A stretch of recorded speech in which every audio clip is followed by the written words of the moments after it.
বেগম খালেদা জিয়াকে নিয়ে সরকার পুরনো সিদ্ধান্ত নতুনভাবে নিয়েছে, এটা একটু বিশ্লেষণ করা জরুরি।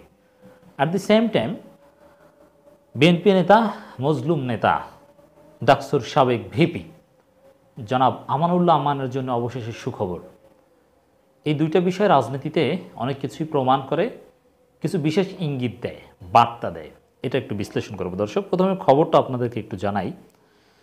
বিদেশে যেতে পারবেন না খালেদা জিয়া, মুক্তির মেয়াদ বাড়ছে 6 মাস। মানে এর আগেও যেরকম সিদ্ধান্ত নিয়েছিল সেটাই, পুরনো সিদ্ধান্ত নতুনভাবে আবার জানিয়ে দিল। এটাই নতুন সিদ্ধান্ত। যে আমাদের আশাটা ছিল, যদিও শেষের দিকে এসে আমি বলেছিলাম একই কথা 2 দিন আগেও, যে না, বিদেশে যাওয়ার অনুমতি দিবে না, জাস্ট মুক্তির মেয়াদ বাড়াবে, সেটাই করেছে। কিন্তু ওবায়দুল কাদের কিন্তু একটু ইঙ্গিত দিয়েছিলেন কয়েক সপ্তাহ আগে, বিশেষ করে মির্জা ফখরুল ইসলাম আলমগীর এবং আমির খসরু মাহমুদ চৌধুরী মুক্তি পাওয়ার আগে, যে আবেদন করুক তারপরে দেখা যাবে, মানে একটু ইতিবাচক ইঙ্গিত ছিল। কিন্তু না, খালেদা জিয়াকে বিদেশে চিকিৎসা নেওয়ার সুযোগ দিচ্ছে না, বিদেশে চিকিৎসা নেওয়ার অনুমতি দিচ্ছে না। মানে খালেদা জিয়ার জন্য এটা কোনো সুখবর নয়। এখন খালেদা জিয়া যে অবস্থায় আছেন, এতে 6 মাস মুক্তির মেয়াদ বাড়ালেও বাকি, না বাড়ালেও বাকি, তাকে কারাগারে রাখলেও যা, ওই হসপিটাল বাসা একই কথা, এতে কোনো লাভ নেই।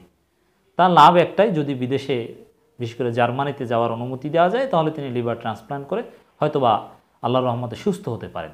এজন্যে এই সিদ্ধান্তে সরকার কোনো ধন্যবাদ পেতে পারে না, তার জন্য আলাদা কোনো ফজিলত খালেদা জিয়ার জন্য এই সিদ্ধান্তের মধ্যে নেই। তবে এই সিদ্ধান্ত একটা বিষয়ের প্রমাণ করে যে যুক্তরাষ্ট্রের সাথে এবং পশ্চিমাদের সাথে আওয়ামী লীগের সম্পর্ক এখন তলানিতে, যতটুকু উন্নতি হয়েছিল আবার পিছনের দিকে যাচ্ছে। এই কারণে সরকার কিন্তু 2 দফায় মানসিকভাবে সিদ্ধান্ত নিয়েছিল। আমরা জানি যে খালেদা জিয়াকে বিদেশে পাঠাবে। একবার নির্বাচনের আগে বিএনপিকে শর্ত দিয়েছিল যে আপনারা নির্বাচনে আসেন, খালেদা জিয়াকে বিদেশে পাঠাবো। জার্মান দূতাবাসের সাথে কথাবার্তাও বলেছিল খালেদা জিয়ার পরিবার, হসপিটাল ঠিক করেছিল যে কোন হসপিটালে চিকিৎসা করাবে কি। কিন্তু শেষ পর্যন্ত বিদেশে যাওয়ার অনুমতি আর দেয়নি। কারণ কি, বিএনপি সরকারের কুপ্রস্তাবে রাজি হয়নি, নির্বাচনে আসতে রাজি হয়নি। এজন্যে খালেদা জিয়াকে রাজনৈতিকভাবে ব্যবহার করছে। একজন সাবেক প্রধানমন্ত্রী, গণতন্ত্রের মা, দেশনেত্রী, তাকে এভাবে তার অসুস্থতা নিয়ে সরকার নোংরা রাজনীতি করছে। নির্বাচনের পরও সরকার কিছুটা সিদ্ধান্ত নিয়েছিল, চিন্তা করেছিল যে না, ঠিক আছে, এবার বিদেশে পাঠানোর সুযোগটা দেই। কিন্তু আবার যখন দেখলো যে না, যুক্তরাষ্ট্র তলে তলে চাপ দিচ্ছে, নানান বিষয় চেপে ধরছে, যুক্তরাষ্ট্র পদক্ষেপ নিতে পারে সেপ্টেম্বর নাগাদ, তো এই জন্যে দর কষাকষি করার উপাদান হিসেবে খালেদা জিয়াকে বিদেশ যাওয়ার অনুমতি দিল না। এর মানে যুক্তরাষ্ট্র বেশি বাড়াবাড়ি করলে খালেদা জিয়াকে বিদেশে নেওয়ার সুযোগ দিবে না এবং ডক্টর ইউনূসকে কারাগারে পাঠাবে। এই দুইটা সরকার হাতে রেখে দিচ্ছে। যুক্তরাষ্ট্র সরকারকে ওপেন লাইসেন্স দিয়ে দিলে তখন খালেদা জিয়াকে এবং ডক্টর ইউনূসের ক্ষেত্রে ইনসাফ করবে সরকার। এটাই এই সিদ্ধান্তের রহস্য আমি মনে করি। বিএনপি চেয়ারপারসন বেগম খালেদা জিয়ার দণ্ড স্থগিত করে আগের 2টি শর্তেই মুক্তির মেয়াদ আরও 6 মাস বাড়ছে।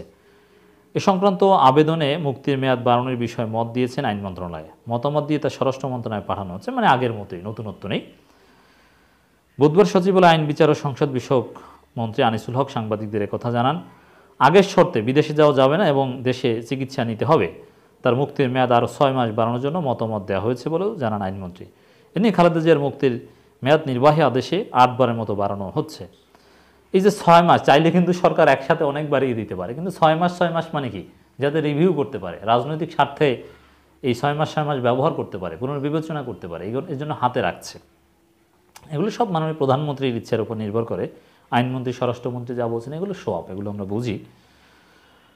যাই হোক দর্শক, খালেদা জিয়ার কে নিয়ে সরকারের রাজনীতি আশা করি বুঝতে পেরেছেন এই মুহূর্তে। আরেকটা খবর, রাজনৈতিক ষড়যন্ত্রমূলক মিথ্যা মামলায় কারাবন্দী বিএনপি চেয়ারপারসন উপদেষ্টা ও ঢাকা মহানগর উত্তরের আহ্বায়ক আমানুল্লাহ আমানকে জামিন দিয়েছেন আপিল বিভাগ। বুধবার মার্চ 20, 2024 প্রধান বিচারপতি ওবায়দুল হাসানের নেতৃত্বাধীন 5 বিচারপতির আপিল বিভাগ এই আদেশ দেন। ফলে তার কারামুক্তিতে আর কোনো বাধা নেই বলে জানিয়েছেন আইনজীবীরা। জনাব আমানুল্লাহ আমানের জন্য এটা সুখবর। তার মুক্তির অপেক্ষায়, তার মুক্তির প্রহরগঞ্জে তিনি রাজনীতিতে আসবেন। দেশপ্রেমিক, সাহসী এই নেতা রাজনীতিতে আগের মতো সরব হবেন। আমানুল্লাহ আমান যে আসলে খাঁটি বিএনপি, তিনি যে দেশপ্রেমিক, তার প্রমাণ তিনি সরকারের সাথে আপোষ করে তারই অনেকটা কেস পার্টনার অথবা সমপর্যায়ের কারাভোগী ইকবাল হাসান টুকুর মতো দেশ ছেড়ে চলে যাননি। আমানুল্লাহ আমান চাইলে ইকবাল হাসান টুকুর মতো দেশ ছেড়ে চলে যেতে পারতেন, কিন্তু তিনি দেশে থেকেছেন, তিনি আত্মসমর্পণ করেছেন, কারাগারে গিয়েছেন, মুক্তি পেয়েছেন। এর মানে তিনি মজলুম, তিনি সাহসী, তিনি আইনি লড়াইয়ে জয়ী হয়েছেন, তিনি জেল খেটেছেন, কিন্তু দেশ ছেড়ে চলে যাননি, কিংবা শাহজাহান ওমরদের মতো বাটপারি করেননি। অতএব জনাব আমানুল্লাহ আমান, খালেদা জিয়া এরা খাঁটি দেশপ্রেমিক।